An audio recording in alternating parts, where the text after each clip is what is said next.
하나님의 말씀 마가복음 6장 14절에서 29절까지 말씀 한 절씩 우리 교독하도록 하겠습니다. 이에 예수의 이름이 드러난지라 헤롯 왕이 듣고 이르되 이는 세례 요한이 죽은 자 가운데서 살아났도다. 그러므로 이런 능력이 그 속에서 일어나느니라 하고,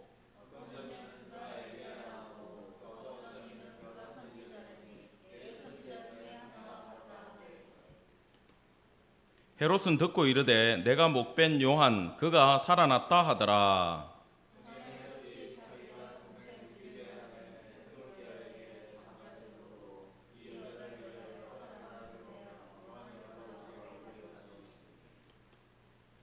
이는 요한이 헤롯에게 말하되 동생의 아내를 취한 것이 옳지 않다 하였음이라.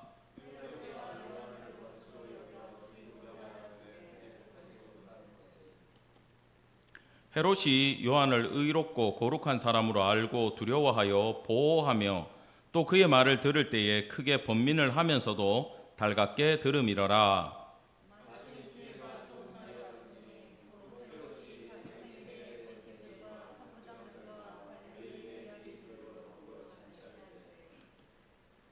헤로디아의 딸이 친히 들어와 춤을 추어 헤롯과 그와 함께 앉은 자들을 기쁘게 한지라. 왕이 그 소녀에게 이르되 무엇이든지 내가 원하는 것을 내게 구하라 내가 주리라 하고,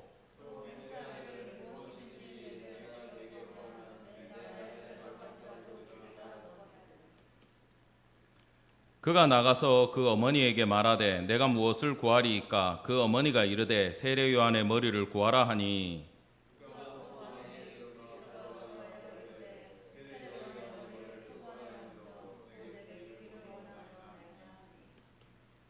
왕이 심히 근심하나 자기가 맹세한 것과 그 앉은 자들로 인하여 그를 거절할 수 없는지라.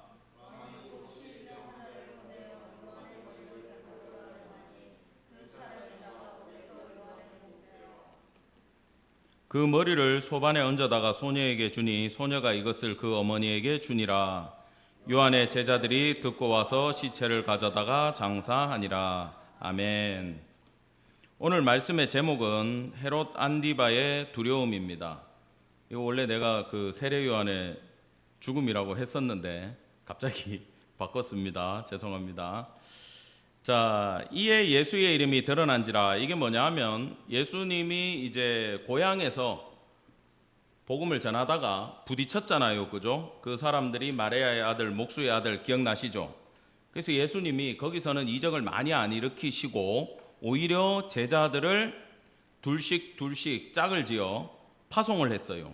그것 때문에 온 일대에 예수의 이름이 전파되고 아주 난리가 났었습니다. 근데 이걸 들은 헤롯이 두려움에 빠졌다라는 거예요. 공포심이 들어온 거예요. 왜? 자기가 세례 요한을 죽였는데 세례 요한이 꼭 다시 살아난 것 같거든요. 왜냐하면 예수님하고 나이 차이가 거의 없지 않습니까? 근데 문제는 지금 세례 요한이 죽은 지가 2, 3년 지났어요 이미. 예수님 공생애 시작할 때쯤에 일찍 돌아가셨으니까 지금 이제 예수님 공생의 막바지로 향해 가는 거거든요. 그러면은 죽은 지 최소한 2년이 지났는데도 헤롯은 자기가 왕이라고 하면서 여전히 자기가 죽인 사람을 두려워하고 있는 거예요. 그러면 그 왕이 강한 자입니까? 약한 자입니까? 약한 자였다라는 거예요. 왜냐하면 세례 요한은 끝까지 당당했거든요. 하나님의 말씀을 끝까지 전파했거든요. 그리고 세례 요한에게도 많은 이적이 있었거든요. 그게 저 사람은 하나님의 사람이라고 하는 두려움이 헤롯에게는 여전히 있었다라는 겁니다. 그런데 헤롯의 문제는 듣고 알고 고민은 하면서도 삶의 변화가 있다 없다 없는 종류의 인간이었을 뿐이라는 거예요. 그리고 오늘 이 이야기를 시작하는 이유는 사람들이 그런 헤롯이 공포를 느끼고 엘리야가 왔다라고 생각할 정도로 예수님의 소문이 어떻게 됐다? 그 일대에 엄청나게 퍼져서 따라합시다. 유명한 사람이 됐다. 이 시점에 예수님이 온 이스라엘 사람들이 다 아는 유명한 인물이 됐다라는 거예요. 그리고 헤롯은 오히려 더 공포에 빠져들었다라는 겁니다. 여러분, 그 인생에 공포가 있는 분들이 있어요. 여러분 만나 보셨는지 잘 모르겠지만 이 해결할 수 없는 공포, 자기의 건강과 물질과 가정이 평안함에도 불구하고 인생의 공포, 죽음의 공포를 느끼는 사람들이 있습니다. 예. 제가 예전에 그런 성도를 많이 만나봤어요. 근데 그분들이 언제 회복이 됐냐 하면 요한계시록을 공부하면서 말세의 종말에 대해서 공부를 하면서 여러분 대부분 요한계시록 공부하자 그러면은 사람들이 눈에 빛이 반짝반짝합니다. 왜? 교회에서 안 가르쳐 주거든요. 근데 배우고는 싶거든요. 근데 잘못 배우면 이단 될 것 같거든요. 그래서 교회에서 해준다 그러면 좋아합니다. 그래서 처음에는 들어요. 들을 때 나온 사람들의 마음을 이렇게 물어보면은 종말의 때가 왔을 때 내가 그 타이밍을 알아야 마지막을 준비할 거 아닙니까? 그죠? 내가 좀 땡땡이도 까고 성경도 안 읽고 기도도 아니고 살다가도 지금 이 시대를 보니까 말세가 올 것 같아. 예수님 곧 나팔 불고 오실 것 같아. 그 타이밍을 알아야 뭘 합니까? 회개하고 엎드리고 신앙생활 바짝 해가지고 조금이라도 덜 부끄럽게 천국을 갈 거 아닙니까? 그래가지고 그 타이밍을 알기 위해서 성도들이 요한계시록 공부하러 많이 오세요. 근데 공부를 한참 하다 보면요 막 고민에 빠져요. 왜? 알 수 있다 없다? 없어요. 여러분 거기서 말하는 천재지변은 피할 수도 없고 일어났다 그러면 그 전에 죽은 사람들이 복된 거야. 그걸 안 겪는 게 복된 자들이라니까요. 죽어야 되면 그냥 죽어야 돼. 피할 길이 없어요. 쭉 공부하면서 사단의 편에 선 사람들과 하나님의 편 사람들이 구별되기 시작해요. 이 땅과 하늘이 구별되기 시작하고 천국 갈 사람과 지옥 갈 사람, 천국에 있는 사람, 지옥에 있는 사람들이 구별되기 시작해요. 요한계시록이 가장 먼저 우리에게 물어보는 건 뭡니까? 너는 어디에 속했냐? 너는 땅에 속했냐? 하늘에 속했냐? 이걸 우리에게 물어보고 있다라는 거예요. 그래서 그 말씀을 통해서 내가 하늘에 속한 자라는 확신이 들고 하나님과의 관계성이 깊어지면 하나도 두렵지 않아요. 전천년, 후천년, 천년왕국, 휴거 이후에 뭐가 있고 마지막에 휴거가 있고 하나도 궁금하지 않아요. 왜? 어떤 일이 있던 간에 여러분 내가 하늘에 속한 사람이면 이 땅의 종말은 공포가 아니라 예수님 다시 만나는 기쁜 날이 되기 때문에 그렇다라는 거예요. 그래서 참 예수를 만나지 못한 모든 영혼은 헤롯만큼 죽음과 종말에 대한 공포가 있음을 여러분 기억하시고 주변에 이런 분들이 있으면 해줘야 될 게 뭐예요? 예수님 만나게 해주셔야 돼요. 아시겠습니까? 예수님 그 영혼이 만나면 이 공포에서 벗어날 수가 있다라는 거예요. 저희 교회가 계획하고 있는 건 지금 방학이긴 한데 성경 공부가 다니엘서가 끝나고 나면 요한계시록으로 넘어갑니다. 구약의 예언서와 신약의 예언서 이거 두 쪽을 한꺼번에 이렇게 봤으면 좋겠는데 한번 그거는 예전에 강의를 몇 번 했습니다만 이제 유튜브에 올라가니까 저장이 되잖아요. 그죠? 여러분 수시로 찾아보고 전달할 수 있게 성경 공부 시간에 그 부분은 하도록 하겠습니다. 먼저 지도 하나 좀 보고 갈게요. 여러분 이 지도 보이시죠 지금?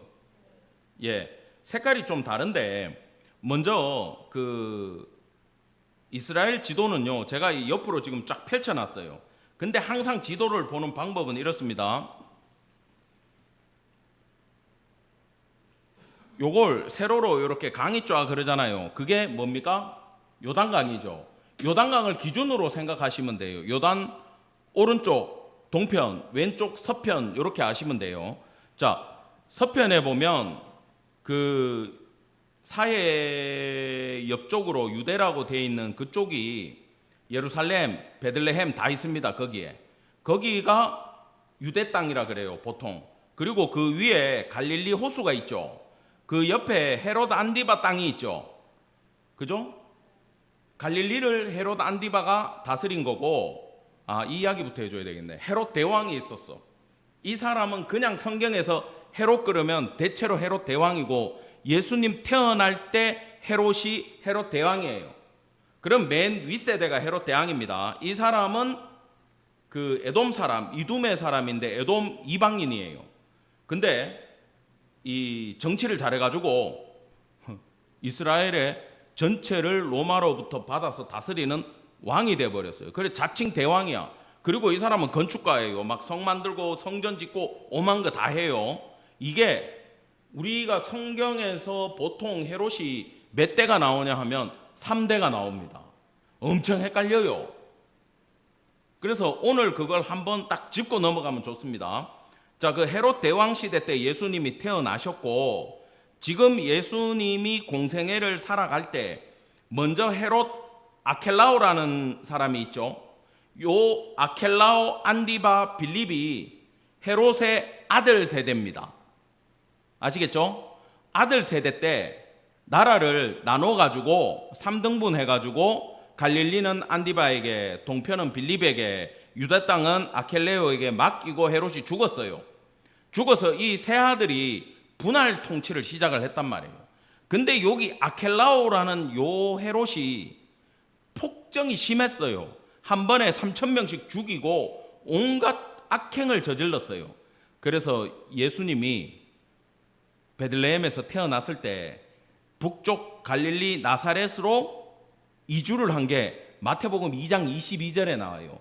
요셉과 마리아가 두려움 가운데 있었고 하나님이 도피를 시킵니다. 북쪽으로. 그렇게 떠났어요. 안디바가 그래도 인간성이 좀 나.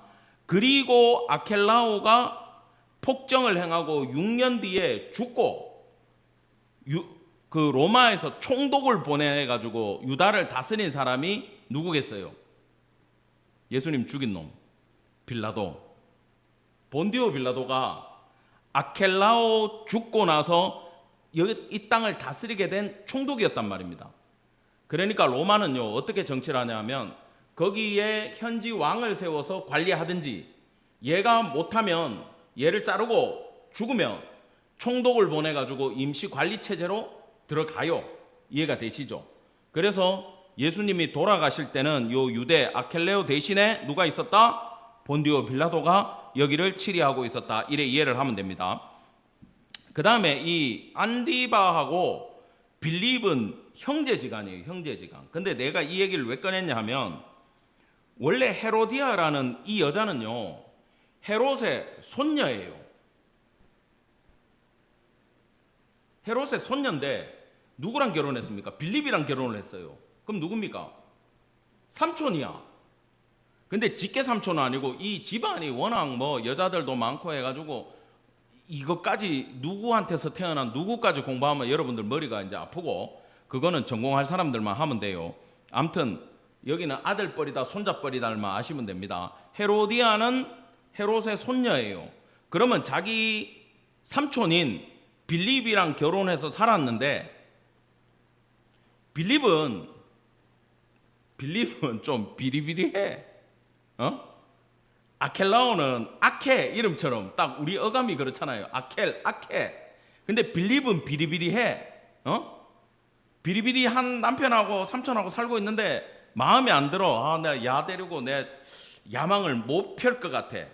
헤로디아가. 그래가지고 이 안디바가 이것도 삼촌이잖아. 놀러 왔는데 둘이 눈이 맞아버려요. 그래가지고 이혼하기 전에 이미 헤로디아는 안디바 삼촌하고 불륜관계였어. 이거 동물의 왕국입니다. 이 동네가 불륜관계였는데 불륜관계로 있다가, 왜냐하면 안디바는요 아라비아에서 데리고 온 와이프가 있어요. 정실 부인이. 근데 이제 불륜일 때는 서로 모르니까 관계가 없는데, 와 도대체가 이 헤로디아가 그렇게 이뻤대요. 도대체가 안 되겠는 거야. 그래가지고 안디바가 이혼을 합니다. 아라비아로 여자를 돌려보내고 빌립의 아내를 뺏어가지고 자기 와이프를 만들어요. 또 주는 놈은 뭐고 따라오는 놈은 뭐고. 이해가 안 되죠. 내가 이해가 안 되는 이유까지 설명을 해드릴게요. 그래가지고 안디바하고 살고 있는 걸 누가 뭐라 했다고? 세례 요한이 야 동생 아내 뺏으면 안 돼. 레위기 율법에 너 그러면 안 돼. 그러고 대놓고 지적을 한 거야 선지자가. 근데 안디바는 그래도 하나님에 대한 공포심이 있어가지고 함부로 못했는데, 이 헤로디아 악녀는요 이제 이빨을 뽀독뽀독 갈고 있었어요. 지금 그게 오늘 본문의 배경이었다라는 겁니다. 그리고 이 헤로디아에게 남동생이 하나 있어요. 걔가 누구냐 하면은 따라합시다. 헤롯, 아그리파, 1세 많이 들어봤죠.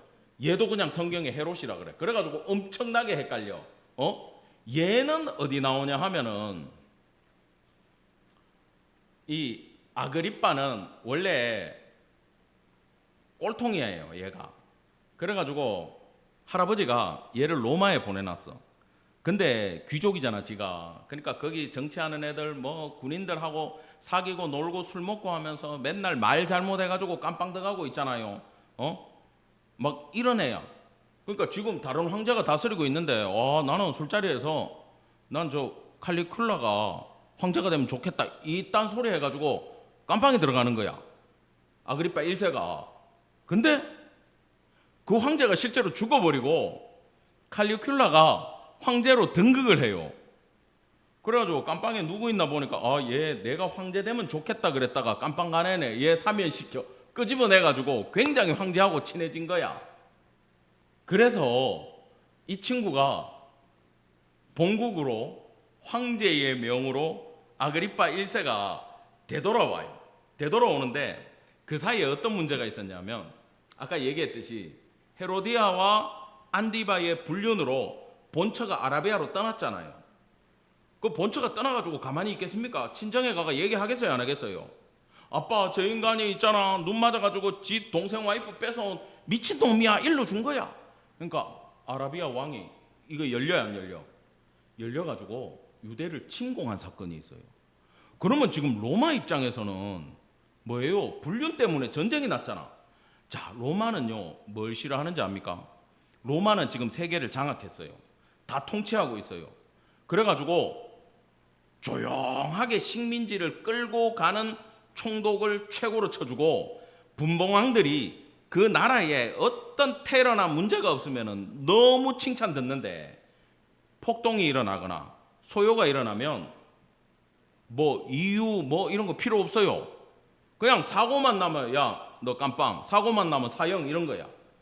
그러니까 언제 모가지가 날아갈지 모르는 그런 상황인데 이 아라비아의 침공 이런 문제가 있었는데 황제가 그걸 굉장히 꽃같게 생각하고 있는데 이 아그리빠 1세가 그 빌립의 영토를 차지하면서 여기 빌립의 영토 있죠?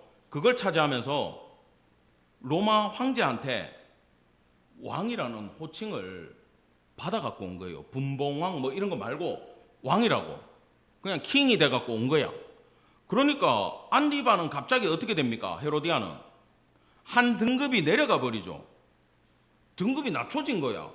원래 우리는 그냥 분봉왕들인데 갑자기 조카가 왕이 돼가지고 빌립의 영토를 차지하면서 내보다 위의 직급을 받아버렸네. 열받아가지고 로마 황제한테 찾아가요. 누가?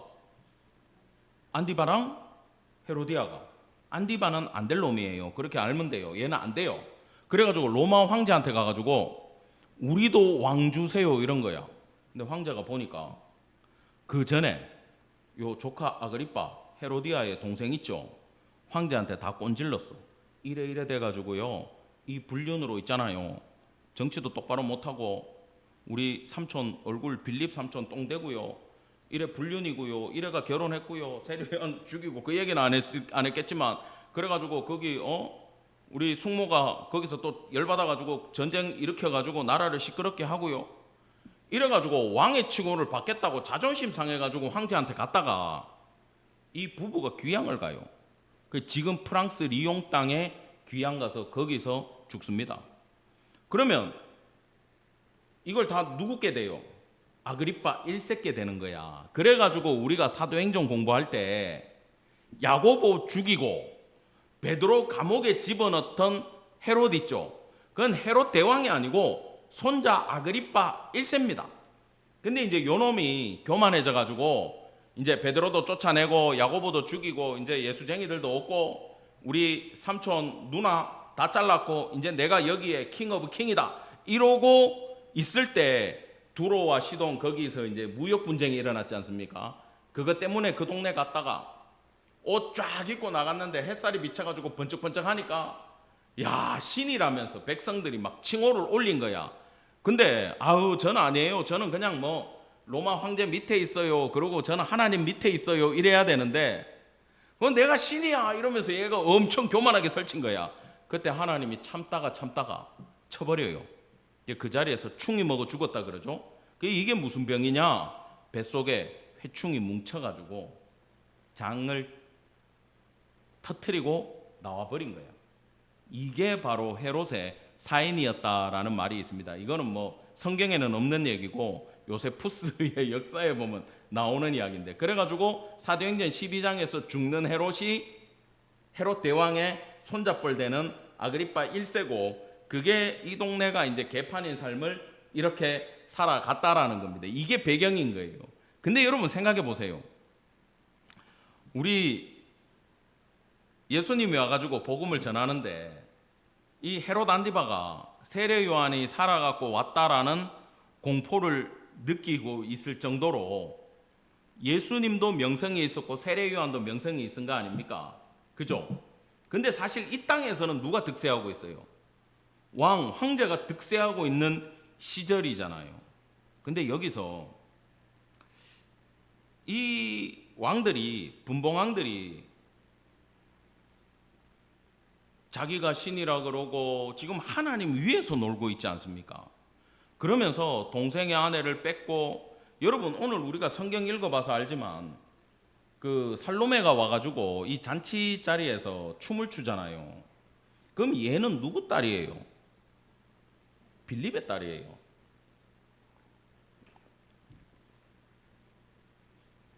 조카 딸이고, 그죠? 이제 자기 딸이 된 거야, 법적으로는. 근데 얘는 자존심도 없나?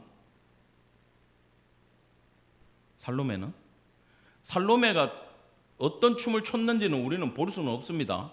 근데요, 학자들 말로는 그 당시에 왕궁에서 잔치자리에 술 먹고 여자가 춤췄다 그러면요, 우리 지금 이 TV에 보면 걸그룹 애들 진짜 가릴 때만 가리고 나와가지고 엄청 야한 춤 추잖아요. 그런 춤을 췄다라는 거예요, 실제로. 그러면 자기 아버지 얼굴에 먹칠을 하고 했던 삼촌 앞에서 그렇게 애가 춤을 춘다 정상적으로 이해가 됩니까, 여러분? 할 수 있겠어요? 못해요. 그러니까 헤로디아는 뭐예요? 안디바는 뭐예요? 빌립은 뭐예요? 왜 그걸 또 가만히 있어요? 여기에 있잖아요. 정상적인 인간이 하나라도 있습니까, 없습니까? 없어요. 여러분, 인간이 하나님을 떠나면 정상적으로 살 수 없는데, 그럼 하나님 떠나서 어디 갔을 것 같습니까? 영적으로 보면 사탄의 편에 선 거다 그렇게 쉽게 볼 수 있지만 사람들은 그렇게 인정을 안 하죠, 자기들은. 근데 대부분 이해할 수 없는 일이 일어나는 건, 따라합시다, 전부 다 돈 때문이다. 여러분 그거 한번 생각해 보세요. 그 모압과 암몬의 신이 있잖아요. 몰렉, 그 모스, 황소 형상을 하고 손 이렇게 있고 벌겋게 해가지고 여기 누구를 바칩니까? 자기 아들을 바치죠. 얘를 막 청동으로 만들어가지고 불에 달궈가지고 애가 올라가면 확 타버리잖아요. 여러분 자기 아들 바칠 수 있겠어요? 거기 잘 생각하셔야 돼. 거기 바쳐가지고 내한테 돈이 생긴다라는 확신이 듭니까? 안 들죠? 내 아들 죽인다고 내한테 돈이 들어옵니까? 근데 우리는 이해가 안 되잖아요. 근데 이스라엘에도 그런 일이 있었잖아요. 이방에만 있은 게 아니라 이스라엘 역대 왕들도 다 그거 만들어 놓고 섬기고 그랬어요. 그럼 애가 아까 이해 안 되는 일은 다 뭐라 그랬어요? 돈 때문이라 그랬죠. 내가 찾아봤는데 돈 때문이더라고. 그게 어떻게 돈 때문이냐 하면, 우상에 대한 제사는 대부분 우상의 신전에 가서 신전에 있는 창 기와 몸을 섞어요. 그죠? 그게 그들의 제사예요. 매춘이. 그럼 거기에 지금처럼 뭐 이런 피임 제도가 없으니까 애가 태어납니까? 안 태어납니까? 태어나겠죠. 너무 열받아요. 다 날아가는데. 태어나겠죠. 그러면 내가 저 사제랑 관계를 맺었는데 그 사제한테서 아들, 딸들이 태어나는 거예요. 계속. 그럼 얘들이 와가지고 나한테 뭐라 그러겠어? 아버지 그러겠지. 그러면 내 재산이 거기 나갑니까? 안 나갑니까? 나가죠. 그래가지고 거기서 태어난 아들들을 몰래게 신전에 다시 바쳐서 죽여버려요. 어릴 때 불태워가지고.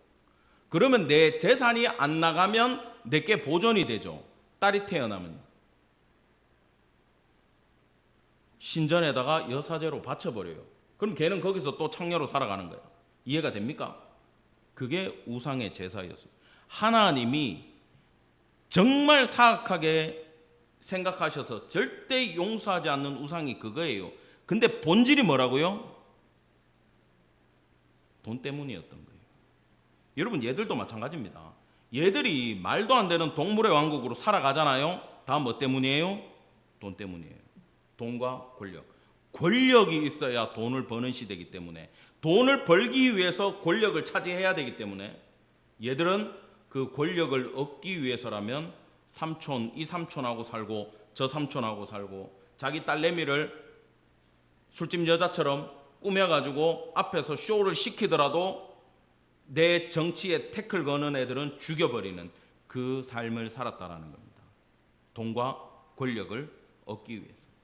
그런 시대에 세례 요한은 비록 네가 이 땅에 내가 살고 있는 이 땅에 제일 높다고 하는 왕이지만 하나님의 법을 기준으로 너는 잘못했어라고 정면으로 반박한 사람이 세례 요한이었다라는 거예요. 지금 성경은 오늘 그 이야기를 해줘요. 안 그러면 야, 예수님의 명성이 세례 요한만큼 셌다 끝 이러면 되지.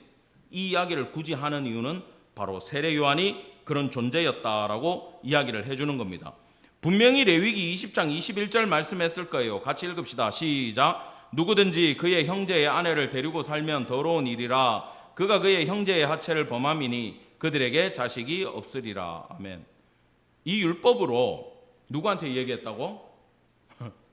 헤로디아하고 헤롯 안디바한테 이 얘기를 정면으로 해버린 거야. 세례 요한이 하나님의 이름으로.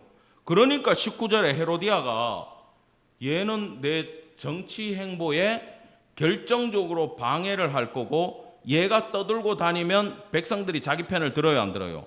안 들겠지. 얘 입을 막아야 돼가 정치적 첫 번째 완수 사명이 되어버린 겁니다. 그래가지고 계속 죽이려고 하는데 남편이 요한은 의롭고 거룩한 사람으로 알고 있어. 두려워해.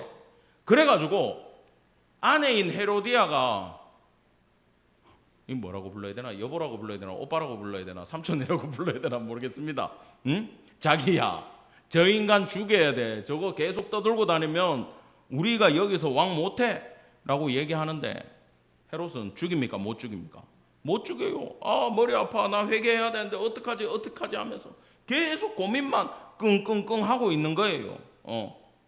그리고 헤로디아로부터 오히려 남편인 안디바가 세례 요한을 보호해 왔다라는 거예요. 근데 문제는 뭡니까?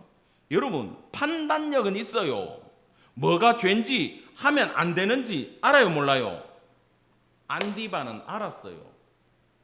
근데 행하지를 못하고 하나님 말씀대로 살아낼 힘도 없고 회개할 능력도 없고 용기가 없었던 거예요. 시간 지나고 나니까 후회만 남는 거지. 내가 왜 죽였나?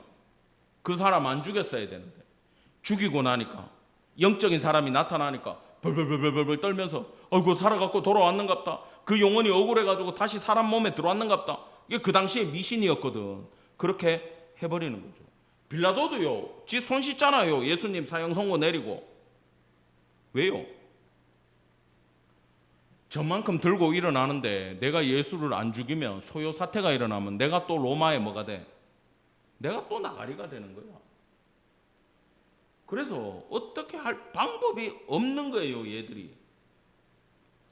마침 좋은 기회가 찾아왔습니다. 왜냐하면 모든 귀족들, 높은 사람들이 거기에 다 몰려드는 걸 이 헤로디아는 알았어요.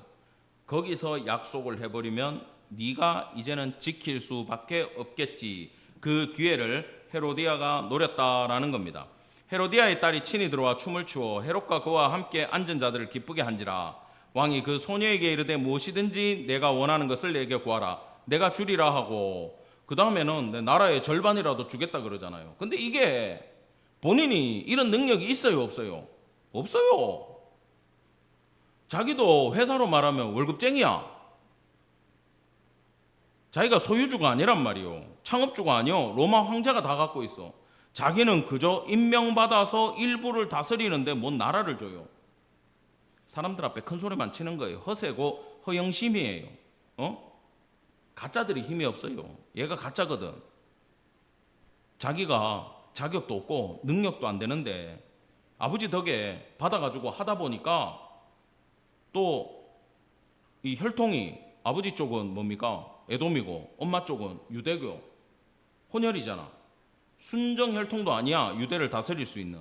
그러다 보니까 있는 척하고 강한 척하는데 실제로 내적으로는 힘이 없었다라는 거예요. 아까 얘기했죠. 분봉왕 로마 임명왕인데 무슨 힘이 있습니까? 응? 지금까지 세례요한 못 죽인 것도 민중 봉기가 일어날까 봐 참아왔던 것도 있다라는 거예요. 근데 여기서 말을 뱉어버리니까 이제 이 사람들 앞에 내가 똥 될 것 같으니까 어쩔 수 없이 세례 요한을 죽였다라는 겁니다. 여러분, 지킬 게 많은 사람들 있죠. 이런 사람들은 약할 수밖에 없어요. 가진 거 없는 사람들은 겁나는 게 없어요. 뭐 가진 거 없는데 경제 위기 오면 뭐합니까? 뭐 떨어질, 뭐 집이 있어야 집값 떨어지는 거 걱정하고 땅이 있어야 땅값 떨어지는 거 걱정하지. 없는 사람들은 경제 위기 와도 아이고 좀 힘들겠구나, 물가 오르겠구나, 그거밖에 없어. 근데 여기저기 부동산, 재산 많이 갖고 있는 사람들은 겁이 나요, 안 나요? 날 수밖에 없다라는 거예요. 다윗이 시편 23편 만들 때 여호와는 나의 목자시니 내게 부족함이 없다고 할 때 다윗은 정말 강했어. 나는 하나님만 있으면 돼. 근데 다윗이 언제 무너집니까? 나라 다 통일하고, 야 이제 이 나라 이거 어떻게 다스리지? 가가지고 그러죠. 인구 숫자 한번 세봐라. 전투에 나갈 수 있는 군사 숫자 한번 세봐라. 하나님이 거기서 화가 나시잖아. 왜? 네가 이제 나 의지 안 하냐? 이만한 큰 나라 맡겨놨더니 그 사람들 군사력 의지하냐? 그래서 징계를 받지 않습니까? 그죠? 그때 실제로 다윗은 온 나라를 다 가졌지만 내적으로 약했다라는 거예요. 여러분, 하나님 앞에 강한 성도 되기를 간절히 축원합니다. 예, 하나님이 내 편이라야 여러분 강할 수 있다라는 거예요. 그래서 이제 이 안디바는 맹세를 합니다. 다 줄게. 근데 이 어머니가 뭐라 그래요? 세례 요한의 머리를 구하라 그래요. 딸한테. 이게 딸한테 시킬 일입니까? 근데 딸은 또 있잖아요. 신나가지고 해요. 근데 나중에 이 역사에 보면 이 딸 살로메 있잖아요. 얘는 예수님 앞에 회개를 했다라는 말이 있어요. 그 저는 정확하게는 모르겠습니다만은 이 책을 보니까 그런 내용들은 있어요. 그런데 아무튼 또 엄마가 시킨다고 가가지고 이 원문을 이렇게 해석했는 걸 보면요, 이 딸아이가 엄마보다 더 적극적이었대. 얘도 똑같은 애였지. 뭐 때문에? 돈 때문에 비정상적인 행동을 하는 거야. 왜? 세례 요한의 모가지를 날리는 게 지한테도 유리하다고 생각을 했던 거야. 이 딸도. 이만큼 사악한 집안들이었어요. 자, 여기서 우리가 생각해야 되는 것은 똑같은 조건의 두 여자가 있습니다. 헤로디아도 이뻤고요. 굉장히 똑똑했어요. 안디바가 첫눈에 반할 정도였어요. 엄청난 미모예요. 근데 헤로디아는 그 얼굴, 그 머리 가지고 하나님의 사람을 죽이는 데 사용했어요. 반대로 예스더 황후는요, 아수에로 왕이 보고 뿅 가잖아. 크세르크세스 페르시아의 황제가 127개 나라를 다스리는 사람이 예스더한테 뿅 가요. 그럼 미모가 어땠다는 거예요? 아, 그 동네에서 굉장히 통하는 그런 얼굴을 갖고 있었다는 거지. 그리고 머리도 어떻습니까? 굉장히 똑똑하고 신앙심도 좋았어요. 근데 그 얼굴을 예스더는 어디에 씁니까? 유대 민족을 하만의 흉계로부터 구원하는 일에 사용했고 하나님의 나라를 이어간 왕후가 되었다라는 거예요. 여러분, 같은 머리 같은 얼굴이라고 같은 일을 하지 않아요. 누구한테 붙잡혀 있는가가 그렇게 중요합니다. 사탄에게 붙잡혀 있으면요, 하나님의 일을 대적하는 일에 사용되고 하나님께 붙잡혀 있으면 하나님의 나라를 세우는 일에 사용된다라는 거예요. 그래서 우리의 재주나 능력보다 여러분 오늘 기도할 때 먼저는 하나님, 내가 하나님 편에 서 있는지를 물어보는 성도 되기를 간절히 축원합니다. 26절입니다. 왕이 근심하나 거절할 수 없었다라는 거예요. 여기서 우리는 생각해야 될 게 있어요. 내가 후회를 하나, 내가 회개를 하나. 여러분 기도 시간에 앉아가지고 아이고 하나님 내가 또 욕심을 부렸습니다. 아이고 하나님 내가 또 미워했습니다. 아이고 하나님 내가 또 잘못했습니다. 그때 내가 하고 있는 게 회개인지 후회인지 구별을 하라 그래요. 여러분 후회의 특징은 뭐냐면은 예를 들어 투자다 그러면 내가 어디에 투자를 했어요. 사기꾼한테 속아가지고 날렸어. 근데 다음에 내가 그런 기회가 오면 내가 반드시 분별할 거고 제대로 된데 투자할 자신이 있다라고 생각이 드는 거야. 죄도 마찬가지입니다. 내가 그 죄에 넘어졌어. 근데 다음에 내가 그 시험을 또 당하면 나는 다음에는 절대 넘어지지 않아. 나 안 속을 거야. 다짐하고 일어서자. 이건요 나중에 반드시 후회해요. 그리고 지금 하고 있는 건 하나님 내 잘못했어요 라고 얘기해도 그 회개가 아니고 후회일 뿐이에요. 회개는 뭐냐? 하나님 전 다음에 이런 투자가 있어도요 다음에 저는 또 속고요. 하나님 나는 옛날에도 이 죄를 지었고요 회개했는데 얼마 전에도 이 죄를 또 지었는데 지금 또 회개합니다. 근데요 저는 다음에도 이 죄를 또 짓습니다. 하나님 나는 못하겠어요. 나는 못 이기겠어요. 하나님 도와주세요. 도와주세요. 용서해 주시고 다음에 안 넘어지도록 저를 붙잡아 주세요. 여러분 그게 회개의 첫 번째 시작임을 기억하기를 간절히 바랍니다. 그래서 예수님의 비유 가운데 바리새인의 기도와 세리의 기도가 나오죠. 바리새인은 이러고 기도했잖아요. 근데 세리는 감히 와가지고 하늘을 못 쳐다봤죠. 죄인인 줄 아는 거야. 자기는 안 되는 거 아는 거야.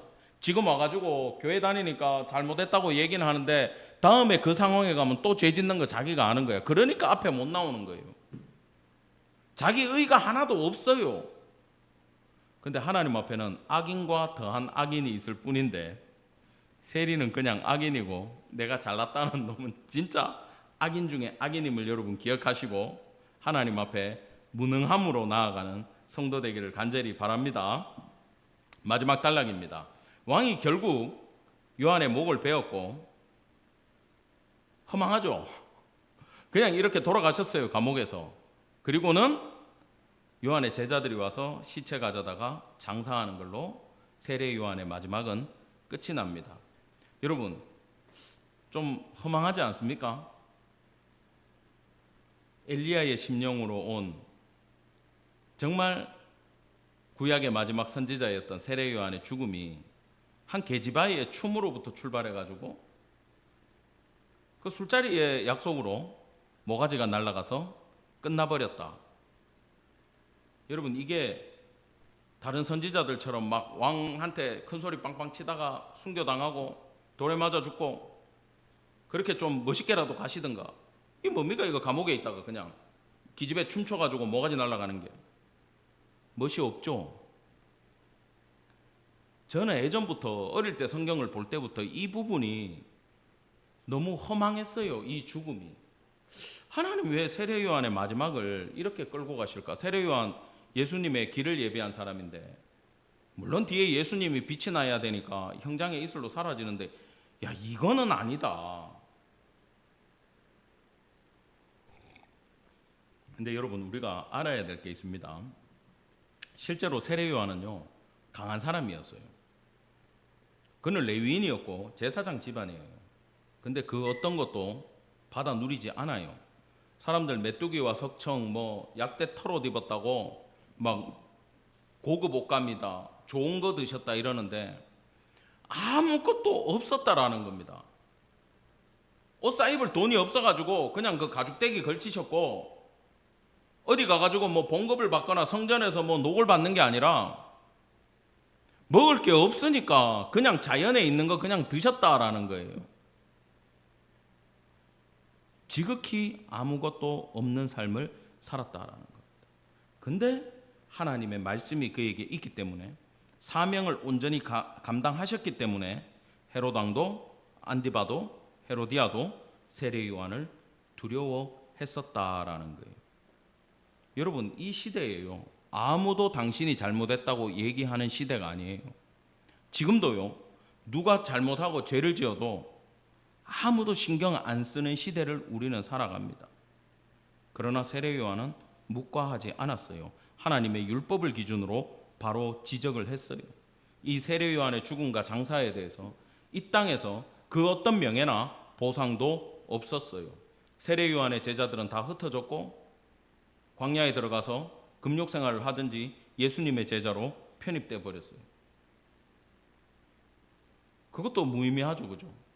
뭐가 남습니까? 이 땅에 아무것도 안 남았어요. 그런데요, 성도가 하나님의 일을 이 땅에서 감당하면서 복 주세요, 복 주세요라는 것은 우리 세례 요한을 공부한 사람한테는 맞지 않습니다. 물론 하나님이 이 땅을 살아갈 때 성도에게 복을 주십니다. 근데 내가 하나님의 일에 충성했다고 해가지고 하나님, 나 이 땅에서 부자 되게 해주세요, 내 기도 제목 다 들어주세요, 그건 여러분 조건부의 신앙밖에 안 돼요. 성경은 그렇게 가르치지 않습니다. 여러분, 달란트 비유나 문화 비유 보세요. 네가 작은 일에 충성하였으니 뭐라 그럽니까? 내가 많은 돈으로 보상해 줄게, 그래 얘기합니까? 큰 일을 맡기겠다. 작은 일 잘하면요, 보상을 받는 게 아니고 일이 어떻게 돼요? 더 많아져요. 심각한 얘기를 하는 거야. 하나님의 나라의 법이 이래요. 하나님 보상은 어디서 해주십니까? 야, 하나님 나라에서 보상해 줄게. 하나님은 거기 걸 챙기세요. 여러분, 여러분이 이 땅에서 전도하고 복음 전한다고 해가지고 그게 우리 눈에 보이는 복으로 안 올 수 있어요. 내가 항상 그러잖아. 집사님, 여기 어떤 성도들 만나줘, 다른 교회 집사님들 만나줘, 상담해주고 많이 챙겨주죠, 기도해주죠. 예, 그거 다 그 교회 좋은 일 해주는 거예요. 그쪽 교회 소속 교회 좋은 일 해주는 거예요. 그러니까 예? 가더라고. 그래서 내가 집사님, 그래도 열심히 섬기세요. 왜? 하나님 나라의 심기입니다. 내가 그랬어요. 누구를 전도하고 누구를 살리고 누구를 회복시켜서 그 사람이 이 교회에 나와서 이곳이 풍성해지지 않더라도 여러분, 하나님은 우리 각자의 삶을 보시면서 여러분이 하는 모든 사역에 대해서 이 교회에서 하든 밖에서 하든 다른 교회 성도한테 하든 간에 이게 다 어디 심기는 겁니까? 따라합시다. 하나님의 나라. 우리의 밭이 거기 있어요. 여러분의 수고와 충성은 어디에 일군다고요? 하나님의 나라에 일궈지고 있다라는 거예요. 그래서 여러분 다 충성하고 수고하고 전도하고 복음 전하는 줄 압니다. 여러분 눈에 내 삶의 현실적인 축복이 없을 수 있고 우리 교회의 현실적인 복이 없을 수 있어요. 그러나 하나님 앞에 반드시 받아야 되는 응답은 뭐냐 하면은, 내가 여기 형광펜으로 쫙 해놨잖아. 우리 오늘 밤에 이 응답을 받을 목표로 한번 기도도 해보시기 바랍니다. 예? 우리 한번 읽어봅시다. 시작. 사랑하는 아들아, 내 딸아, 내가 너의 수고를 안다. 내가 받았다. 너의 심는 행위가 천국에 기록되었다. 아멘. 이 음성 듣는 밤 되기를 간절히 축원합니다. 여러분, 기도 시간에 하나님에게 이 음성 듣는다면 여러분의 수고 하늘에 상달되었고 하나님께서 천국에서 30배, 60배, 100배의 결실로 저와 여러분의 삶과 천국에서 돌려주시는 분임을 믿기를 간절히 축원합니다. 기도하시겠습니다.